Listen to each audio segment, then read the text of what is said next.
All right, students, let's talk about Roman Catholicism and economic justice.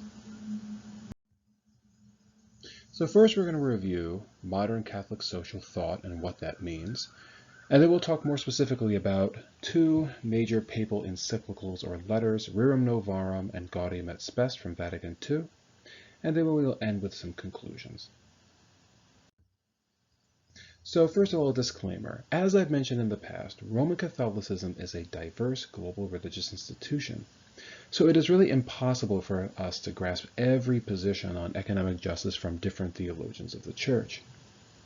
So in this presentation, we will primarily focus upon the general Vatican teachings on economic justice as contained in major papal encyclicals or letters, such as Rerum Novarum and Gaudium et Spes. So with this in mind, let's talk a little bit about modern Catholic social teaching. So modern Catholic social thought refers to Roman Catholic teaching on social, political, and economic issues from Rerum Novarum in 1821 to the present. And given the rise of an ever-increasing secularized society in the modern world, modern Catholic social thinkers constantly grapple with the following question: where does the Church fit in the pursuit of social justice? In other words, social justice issues tend to be part of the secular world. And in a world where we are becoming increasingly secularized, what exactly is the role of sacred institutions like the Church in the pursuit of social and economic justice? Now, Roman Catholic social thinkers refer to several sources when attempting to clarify social justice movements and dilemmas, especially, one, biblical sources. So Roman Catholic social thinkers do talk about things like the Ten Commandments, the teachings of Jesus and the Sermon on the Mount, etc. They also reference at length papal encyclicals like Rerum Novarum, Gaudium et Spes. They talk about ecumenical councils like Vatican II and the Madeleine Council, which we'll learn about in the next presentation, as well as certain major theological sources like the writings of St. Thomas Aquinas and St. Augustine. So in other words, Roman Catholic social thinkers do not just rely upon biblical sources, but they also rely upon major sources of the Roman Catholic tradition. Now, since the publication of Rerum Novarum in 1891, several social justice movements have been organized by Roman Catholics, such as the Catholic Worker Movement, Catholic Relief Services, Catholic Charities, as well as the South American movement, Liberation Theology. So because Rerum Novarum is so important and such a landmark document, it's important that we review some of its major points. So what is Rerum Novarum? Well, in Latin it means on new things, and it is a papal encyclical written by Pope Leo XIII in 1891. And although the letter discusses several social issues facing church and society, Pope Leo focused particular attention upon dilemmas surrounding economic justice. So let's look at a few of the major points that Pope Leo makes. Now, one of the major motifs of Rerum Novarum is the following: private property is a natural right. So right from Pope Leo himself, he says every man has by nature the right to possess property as his own. It is an inalienable right backed up by natural law. Point two, therefore, since private property is a natural right, state socialism for Leo is wrong.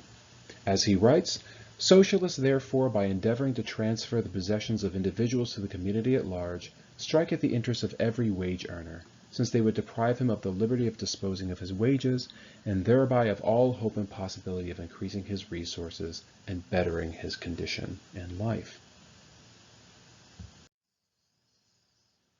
A third motif, Leo argues that capitalism is corrupt and must be reformed. So yes, he does support the capitalist system, but he does admit that it is flawed. And he writes here, hence by degrees it has come to pass that working men have been surrendered, isolated, and helpless to the hard-heartedness of employers and the greed of unchecked competition. The mischief has been increased by rapacious usury, which although more than once condemned by the Church, is nevertheless, under a different guise, but with like injustice still practiced by covetous and grasping men.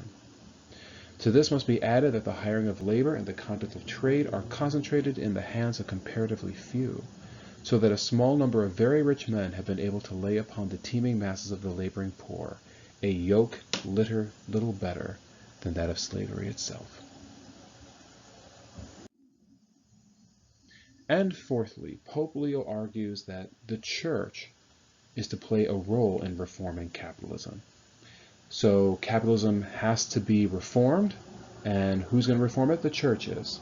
And how is the Church going to do it?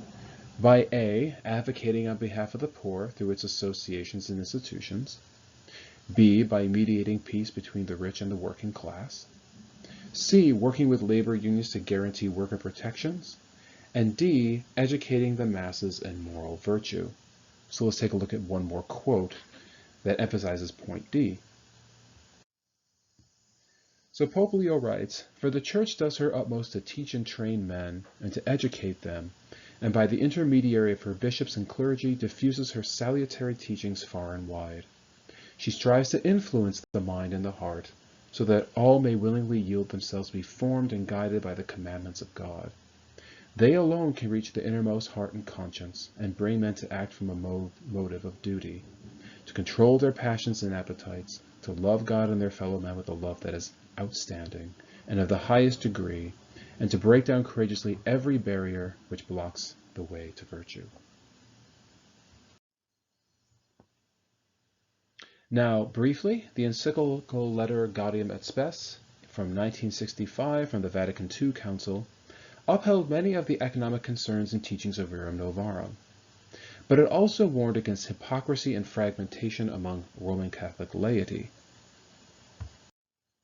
So as is written in Gaudium et Spes, this council exhorts Christians as citizens of two cities, heaven and earth, to strive to discharge their earthly duties conscientiously and in response to the gospel spirit.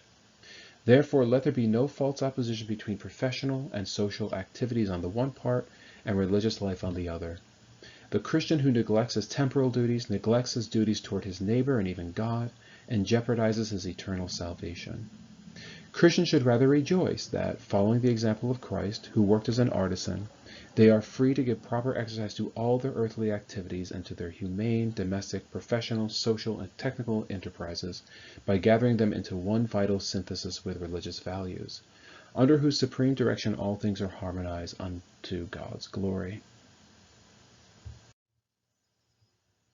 So in conclusion, put simply, the Vatican's position on economic justice is the following. 1. Private property is a natural right. 2. Capitalism is a good economic system, but when it is regulated. 3. The Church must play an active role in advocating for the rights of workers and educating the masses in moral economic behavior. And 4. Roman Catholics must live economically just lives, both within church and within society. Now, there is one more Roman Catholic social economic movement. It is called liberation theology, which we will be discussing in the next presentation.